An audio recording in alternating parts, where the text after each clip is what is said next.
स्वागत है। एक चर्चा हमेशा से रही है कि जो राजनेता हैं या फिर जो एमपी एमएलएस हैं उनके लिए क्वालिफिकेशन तय क्यों नहीं करी गई हैं। जैसे कि हम किसी भी प्रशासनिक अधिकारी को ले सकते हैं। Rank 1, group A, group B के लिए बड़ी बड़ी प्रतियोगी परीक्षाएं आयोजित करवाई जाती हैं, कई चरणों में होती हैं और उसके बाद काफ़ी स्ट्रिक्ट उनके डॉक्यूमेंट की जांच होती है। उसके बाद उनको कहीं जाकर नियुक्ति मिलती है और अगर उसमें वो कुछ गलती कर दें तो उन्हें उनकी पद से, उनके नौकरी से हो सकता है कि हाथ धोना पड़े। लेकिन जब हम नेताओं के मामले में देखते हैं, नेता मतलब कौन? देखिए, हम बात कर रहे हैं एमपीज एमएलए की, जो असल में बनाते हैं क्या? कैबिनेट। और कैबिनेट एक ऐसी चीज है, एक ऐसी संस्था है जो क्या करती है, जो निर्णय या फिर नियमावली तैयार करती है कि किसी भी राज्य का या फिर किसी भी पर्टिकुलर जगह का जहाँ पर वो नियुक्त हैं या फिर वो जिस कॉन्स्टिट्यूशंसी में है, जैसे इंडिया में है तो एक कैबिनेट है जो केंद्र में काम कर रही है। वो ये निर्धारित करेगी कि किन विभागों के अंतर्गत किस नेता को हम ये विभाग दें और वो नेता उस विभाग को कैसे अपनी 100% क्षमता पर ले जाए। लेकिन एक विरोधाभास हमें हमेशा से दिखाई देता है। अगर हम बात कर लें किसी भी किसी भी विभाग की, हम शिक्षा मंत्रालय की बात कर लेते हैं, एजुकेशन मिनिस्ट्री। आप एक सवाल का जवाब दीजिए, अगर आपको शिक्षा मंत्री बनाना है तो उसके लिए क्या विशेषताएं होनी चाहिए उस इंसान की और क्या क्वालिफिकेशन होनी चाहिए? देखिए, जो प्लेटो था ना, उसने भाई साहब इतनी स्ट्रिक्ट, इतनी ज़्यादा कठिन परीक्षाएं करवाई थी, इतनी ज़्यादा कठिन परीक्षाएं होती थी उसके राज्य में। क्या बनने के लिए? फिलोसफर किंग बनने के लिए। इंसान पूरी ज़िंदगी पढ़ता था, लगभग 50 साल तक वो उसकी स्टडी चलती रहती थी, तब कहीं जाकर वो एक ऐसा फिलोसफर किंग बन पाता था कि जो राज्य के लिए सही डिसीजन ले सके।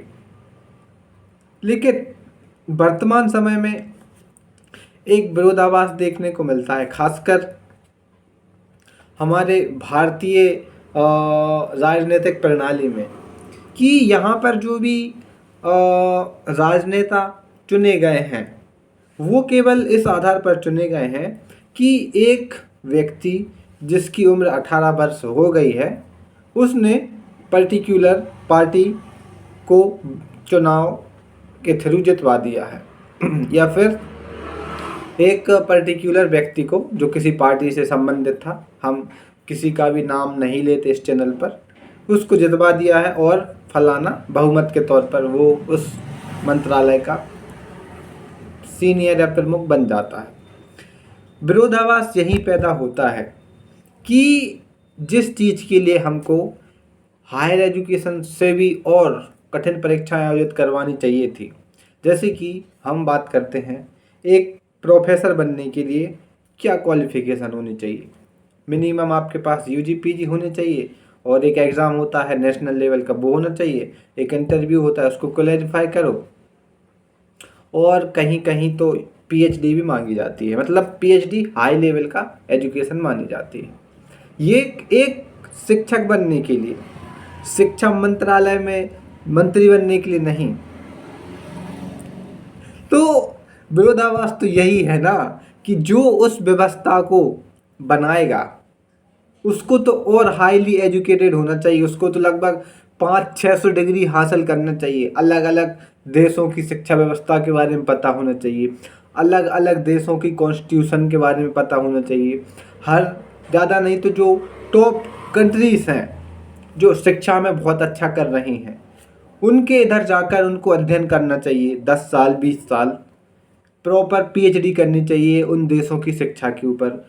फिर कहीं जाकर एक ऐसा एग्ज़ाम कंडक्ट करवाना चाहिए जिसमें कि कुछ निश्चित बोर्ड का सिस्टम होना नहीं चाहिए शिक्षा मंत्री के लिए। ऐसा होना चाहिए कि आप सबसे बेहतर मॉडल बताओ जो आपने इन देशों में अध्ययन किया है, उसके बाद आप अपने एरिया में, अपने देश में एक अच्छा मॉडल बताइए कि क्या हो सकता है शिक्षा के लिए।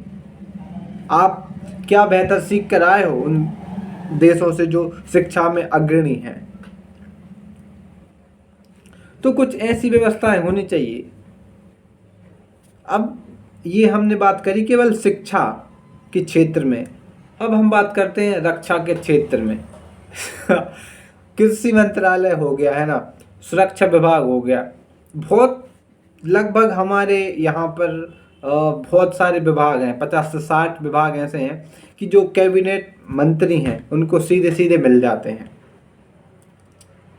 ठीक है, तो हमारा विरोधाभास यही है कि आप जो टॉप जो संस्थाएं हैं, जैसे मान के चलिए हम आईआईटी, आईआईएम या फिर जो भी बड़ी बड़ी संस्थाएं हैं, मेडिकल के क्षेत्र में हो गई है ना, और टेक्नोलॉजी के क्षेत्र में हो गई, उनके संस्थापकों के लिए तो आप बड़ी बड़ी डिग्री या फिर बड़ी बड़ी योग्यताएं, इवन कि आप एक्सपीरियंस भी लिख देते हो कि आपको 20 वर्ष का एक्सपीरियंस होना चाहिए, आपको 10 वर्ष का एक्सपीरियंस होना चाहिए।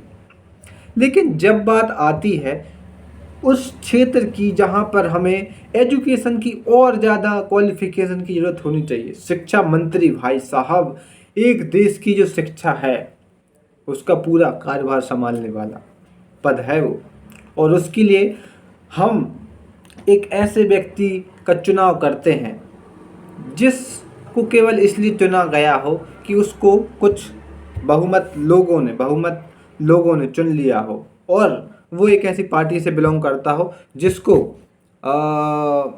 ज़्यादा वोट मिले हों, किसमें, पार्लियामेंट में, और उसके थ्रू फिर वो बन चुका हो शिक्षा मंत्री या फिर कोई अलग विभाग का मंत्री। तो विरोधाभास तो यही है ना। तो फिर विकास या फिर जो व्यवस्थाओं में सुधार है वो कहाँ से आएगा। विरोधाभास तो यहीं पैदा हो गया ना कि हम कोई योग्यता निर्धारित कर ही नहीं रहे हैं किसी भी मंत्रालय के उच्च अधिकारी की, है ना। और ये चीज़ थोड़ी इलॉजिकल साबित भी होती है कि जो सबसे अहम क्षेत्र है शिक्षा, आप उसके जो हेड हैं उसके पद के लिए आप एक ऐसे व्यक्ति का चुनाव कर रहे हैं जहाँ पर कोई भी अकादमिक योग्यताएं नहीं हैं।